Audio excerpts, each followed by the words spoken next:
അമ്മ നേഴ്സ് മേഖലയിൽ നേഴ്സിങ്ങിലായതുകൊണ്ട് ഡോക്ടർമാരുടെ ഒരു ഇമ്പാക്റ്റും ആ ഒരു പവറും അതൊക്കെ ശരിക്കും കാണാൻ പറ്റുന്നുണ്ട്.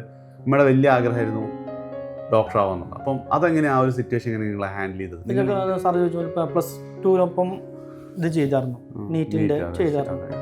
അത്യാവശ്യം നല്ല മാർക്കും ഉണ്ടായിരുന്നു, 642. പക്ഷെ ആ കൊല്ലം കുറച്ച് എന്താ കട്ട് ഓഫ് കൂടി അവന് കയറാൻ പറ്റില്ല. ഒരു 5-6 മാർക്കിന് അവന് നഷ്ടപ്പെട്ടു. അത് വലിയൊരു സംഭവമായിട്ട് ഞങ്ങൾ കണക്കാക്കി. എന്താ വെച്ചാൽ അത് പഠിച്ചോൻ നമുക്ക് എഴുതിയിട്ടില്ല. ഇത് അവിടെയാണ് നമുക്കൊരു പഠിച്ചോൻ്റെ ഏകലുണ്ടെന്ന് പറയുന്നത്. ആ ഒരു വിധിയിൽ, അല്ലെങ്കിൽ വിധി എന്ന് പറയും, ആ വിധിയിൽ അവൻ എത്തിപ്പെടാതായപ്പോൾ അവൻ്റേതായിട്ടുള്ളൊരു ചോയ്സ് പിന്നെ സെലക്ട് ചെയ്തു. അപ്പോൾ ആ ചോയ്സ് എന്താണെന്ന് വെച്ച് കഴിഞ്ഞാൽ അവൻ പഠിക്കുന്ന കുട്ടിയാണ് എന്നുള്ള നമുക്കൊരു കോൺഫിഡൻ്റ് ഉണ്ട്, അവൻ ചെയ്താലോ ശരിയാവുന്നത് തോന്നും. അപ്പം നമുക്ക് ഇപ്പോൾ ISC ഇപ്പോൾ അത് കഴിഞ്ഞു, ഇപ്പോൾ MBBS കിട്ടാതെ നമ്മളപ്പോൾ അവന് താല്പര്യപ്പെട്ടുകൊണ്ട് നമ്മൾ അവന് പുറകെ പോയപ്പോഴാണ് ISR എഴുതി, ISR കിട്ടി, IIT കിട്ടി, NIT കിട്ടി. പിന്നെ അവനൊരു ഏറ്റവും വലിയ അഭിലാഷമായിരുന്നു IAS.